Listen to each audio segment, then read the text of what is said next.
Hey y'all, Miss B back again at another beauty supply store. And listen, I'm seeing all these sales. I saw 50% off, 75% off. And why is that? Because we are not up in there, y'all. I walked through this gigantic beauty supply store and the aisles were empty on a Saturday. We are doing it, y'all.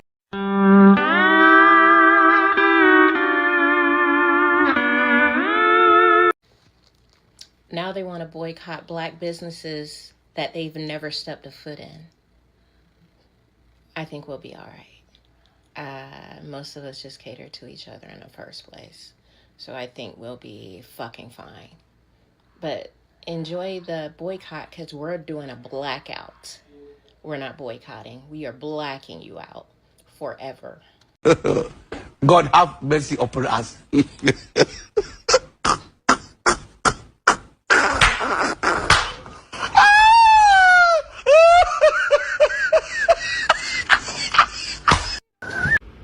To me, black owned is black American owned businesses. I just saw a post that was like, I'll boycott Asian businesses, but black people, you need to be professional. And the thing is, a lot of Asian businesses are not professional. You just don't speak Mandarin. And as somebody who does, they be talking about y'all feet. They be talking about how it stink, they crusty, how long it's going to take. I don't understand how the most educated group of people, Asians, can't figure out why black Americans are trying to boycott their businesses. It's so crazy to me that Asians think black Americans are doing this to get back at us, or that this is a generalization of all Asians, that we are all racist like Rick Chow. The boycott is pent-up frustration from years of black Americans dealing with Asian-owned businesses and constantly getting racially profiled, followed, and the overall lack of respect that they have to deal with, even though they are these businesses' said main customers. Mind you, Asians that own said businesses in predominantly black neighborhoods extract that money and go take it back to their own communities. So black Americans are collectively trying to say, if you're going to come in here and take our money and leave, the very least you can do is treat us like a normal human being and not assume that every black person that walks in the door in a black neighborhood is a criminal. Seems pretty reasonable to me. We have gone from people placing huge orders at Chinese restaurants and not picking them up to vandalizing businesses. Yes, there's a lot of anti-blackness within our community, and it is hard to fight that because we, Asians collectively, cannot even come together as a group. So now would be a good time because I got a lot of comments about this in my last video in this space about, oh, well, what black businesses do you support? Now would be a good time to clarify that we do support you guys. The biggest example would be during BLM with Breonna Taylor and George Floyd. A lot of us did come out in support of you guys. We marched with you. We, including myself, donated to organizations like the ACLU. Okay, check this out. Don't move. Look. Let's do this math together. Let's do this math. All right? Check me out. So when Hispanics come over here and they open their restaurants and everything else, they shops, all right? Mexicans and all that, they buy from their restaurants. They go to their barbers and their stylists and all that. I respect that. I'm not down talking that at all. And they always gonna look back and lift up their own. That's real shit. You know what I'm saying? They unity is unmatched, and that's real shit, and I respect that about y'all. Now, same thing with the Asians. Same thing with the Arabs. They gonna open up their own stuff and they gonna put their money back into their people. You don't see them gonna come off into our shit. Don't nobody do this. I'm just showing y'all. All right, every other culture do this. You know what I'm saying? Every other race do this. Sorry. Now, when we do it, now that we are trying to do it and trying to focus on us and pour back into us, now it's a problem, right? No, tell me what's the motherfucking difference then.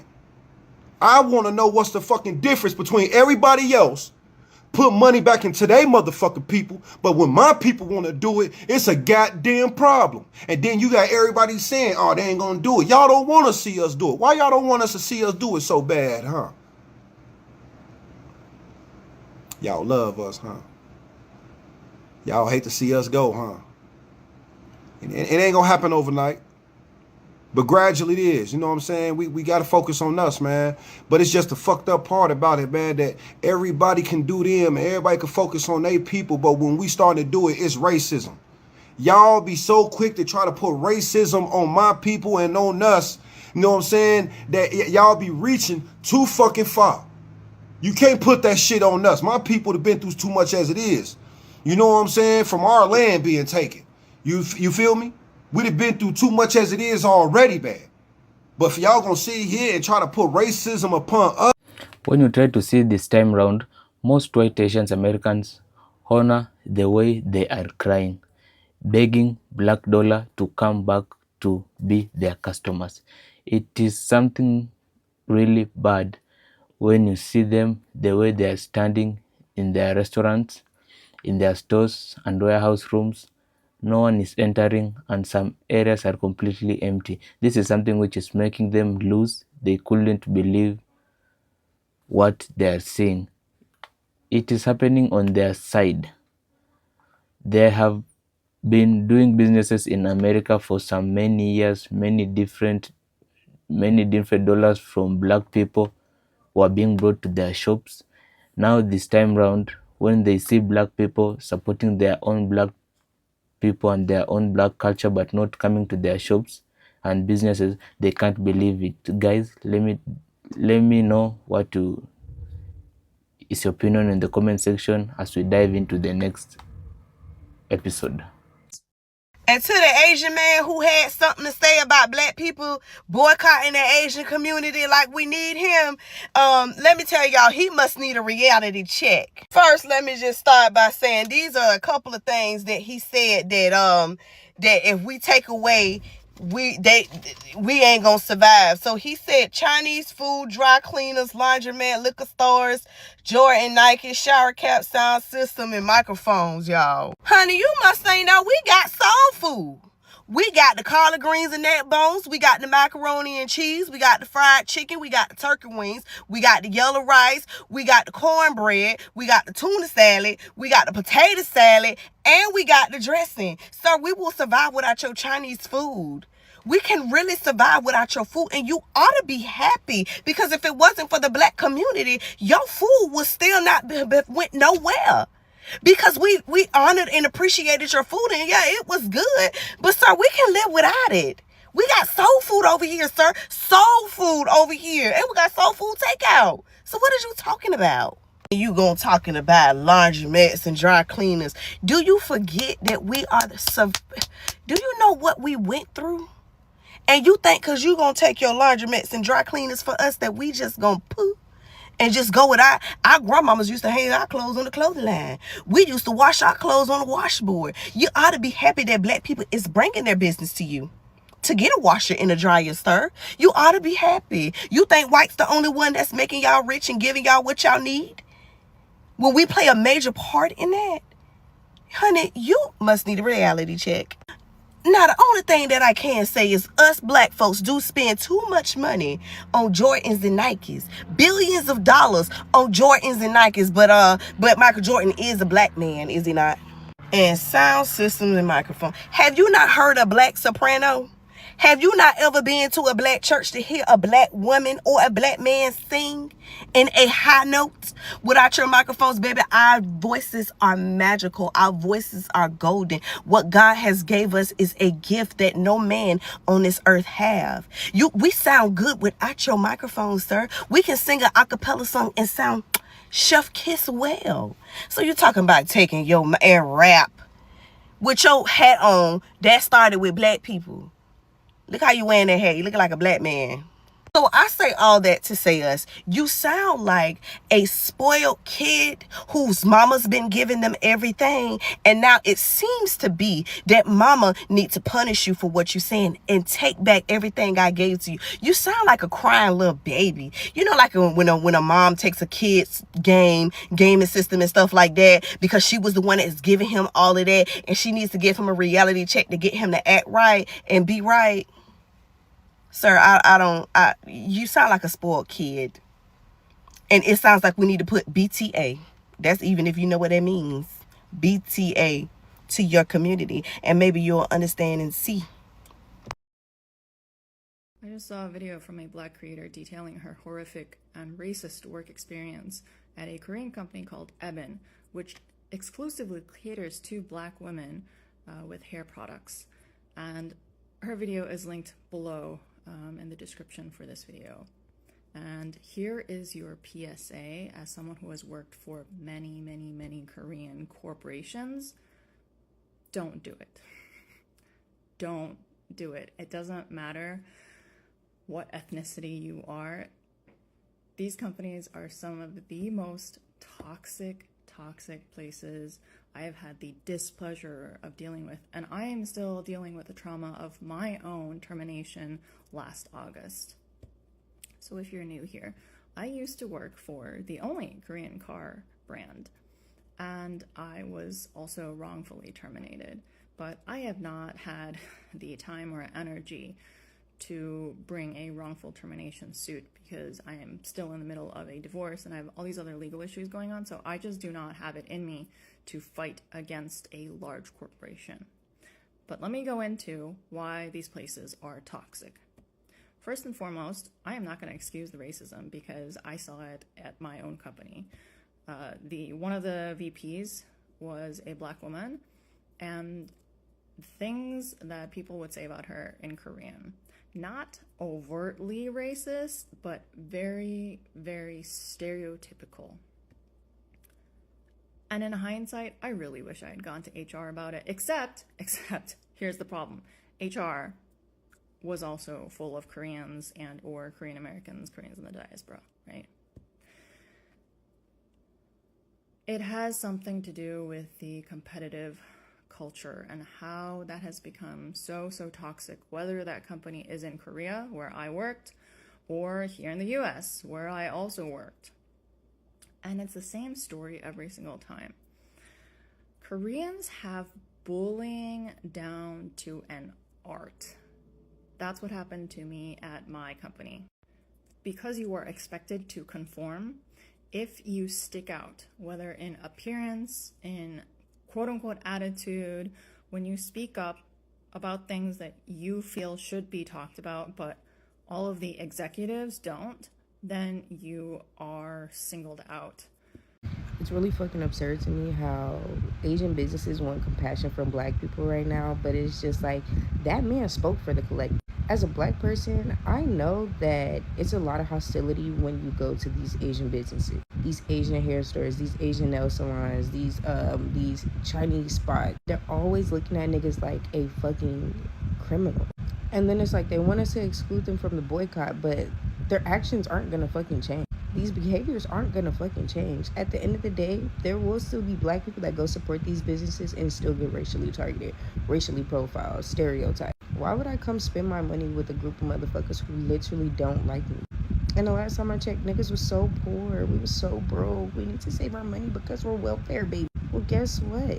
We're gonna save our black dollars and keep it circulating through our black community. And don't get on this motherfucking internet asking where the niggas is. Because at the end of the day, there's Indians, Mexicans, white people. Why aren't they supporting y'all's business? The Korean stock market crashed a week ago. Keep up the Asian boycott. Some of y'all are very ignorant. I'm not gonna say dumb out of respect, but they are ignorant. Ignorance means you do not know or you are not educated in that topic. And it's okay to be ignorant. I'm ignorant about a lot of things. I don't know everything about the world. But as much as people can see on the news that the Korean stock market crashed, you should be able to Google it real quick to see why it crashed. At first, I was shocked to see people taking credit for this, saying it's because of these Asian boycotts on nail salons. But then I'd be reading the comments, and many people agree. And then I'll finally see a logical and intelligent comment that says, what does the Korean stock market crashing have anything to do with the Asian boycott? Look, I love black people. I have black friends. I want us all to get along. But some of y'all need to police up some of this ignorance, just like how I'm going to police up some of this anti-black hate. Like that Asian guy that burned that cross. No, that is not okay, and he should be prosecuted to the fullest extent of the law. Boycott Asian businesses. Look, I know many people are angry. They think justice needs to be served, so they want to boycott Asian businesses. I know emotions are high, and if this is how you think there's going to be some justice, okay, I'm okay with it. But then when does it end? When is it, okay, we've boycotted Asian businesses enough, justice is served, now let's move on. I just personally don't think this is the solution. If anything, it produces more tension, creating some unnecessary race war. I'm pretty sure there's a lot of Asian business owners that are like, What happened? Where's all my black customers? They're just trying to make a living. They're just trying to make money. When Trump was saying that, hey, we need to bring more manufacturing jobs back to America and depend less on China, where was the Asians at? It was crickets. Now all of a sudden he talking about, oh, it's going to be a race war. No, it's just going to be between you and you not making your bank payments on your loans. Because that's what Black Americans is talking about, pushing Asian businesses out of Black communities. You don't see any Black businesses in Asian communities. You don't see any white businesses in Asian communities. So where is this entitlement coming from? People, this is not China. This is not any Asian country. Nobody's forced to shop nowhere. People could shop and support who they want to support. But like I said before, this won't be no race war. This will be youth going out of business. That's it. I've been noticing quite a few Asian influencers coming on here and telling other Asian people to be nicer to Black folks. And we're in their comment section like, oh, I like you and thank you so much for telling the truth. But I need my people to understand that while some of these content creators are genuine, everybody knows how forgiving Black people are. They know how inviting we are to every other race, even the ones that treat us like trash. They wouldn't be on here trying to get back into our good graces if what we were doing wasn't working. Remember, we are redirecting our wealth back to ourselves. Let's not get distracted from what this is all really for. One day we'll be looking back at this moment in history when Black people took back control of our wealth and climbed up out of these trenches, y'all. And one day our great grandkids are going to be so proud of what we're doing right now. If you're an Asian American, I need you to lock in right now. It's being reported that the ports are empty and shipments aren't coming in, and sooner rather than later the shelves are going to start to become empty. Once that happens, there will be a new rhetoric, okay, that China's to blame, because a certain administration will never admit fault. They're not going to blame Trump. They're not going to blame the Republican Party. Who are they going to blame? They're going to blame China. And everyone who has been hunted so far, we will be hunted as well. Think back to 2020 during COVID. Think about the atmosphere that we were living under. Imagine that again. But now they have a backing of a government that's willing to deport and dismiss without due process. So let that sink in, okay? I'm gonna need you guys to be ready. Always travel with your documents. Have a buddy system. Don't travel alone. If you get attacked, report it. I personally don't think that my Asian American community is as smart as people want them to think, because there's a very narrow way of us thinking. Like, we don't really think outside of the box. Like, a lot of my people don't, and it takes a lot for us to be able to channel that type of intelligence, and it seems like not many of us can actually reach it. And this is not meant to be offensive to anyone. Just take this as constructive criticism to change and be better. Our people, we can all agree that we lack accountability. Our people have heavy issues with accountability, ego problems, trust issues, etc., right? And some of us be thinking like we're white. So I had to take a video down because I was like, I don't want the wrong message to be out there, because my people, we got problems with critical thinking. And the reason why I say this is because there is like a lot of people in the comments also speaking about how there's like fake orders going out to Asian business restaurants and such like that. I would like to make myself very clear, and this is the reason why I took it down. My people are so anti-Black that they will use that narrative and make it the reason why they will never address the anti-Black issues and racist issues in our community. And I seen it in the comments, like they're saying like, yeah, but the racist comments and like the fake phone orders, like it's just unnecessary. But I understand what you're saying though. And it's just kind of like, okay, so what? The lack of accountability and entitlement is so alarming that if my people can just apply a little bit of common sense and humanity into their thinking, right? They would be able to understand that the Black community and their livelihood should always outweigh a business expense. And unfortunately, that is the part of accountability, right? Our people did something wrong. We're not the victims here. Hello? So let me make myself very clear because I'm not going to say shit about that. And it's not because I don't like my own people. I love my people, but my people have issues. And there's nothing in my mind that's ever going to have it where fake Chinese food orders are going to outweigh the racism that is in our community. And I do hope that everybody understands this, right? Not just Asian people, but every person of color, because there's a anti-Blackness issues in every one of our communities. This is not just going to affect the Asian community. Do you guys get that? So like I said in my last video, everybody should be in support with this decision that the Black community is talking about. And if we really want to be unified in building solidarity together, sometimes we just literally got to sit down and listen. We remember since this boycott started, a lot of thought that something normal is going to end soon. It's going to come down as soon as possible. We never knew that things were going to escalate at this level. Guys, let me know what you think in the comment section. See you in the next video. Bye. Don't forget to subscribe.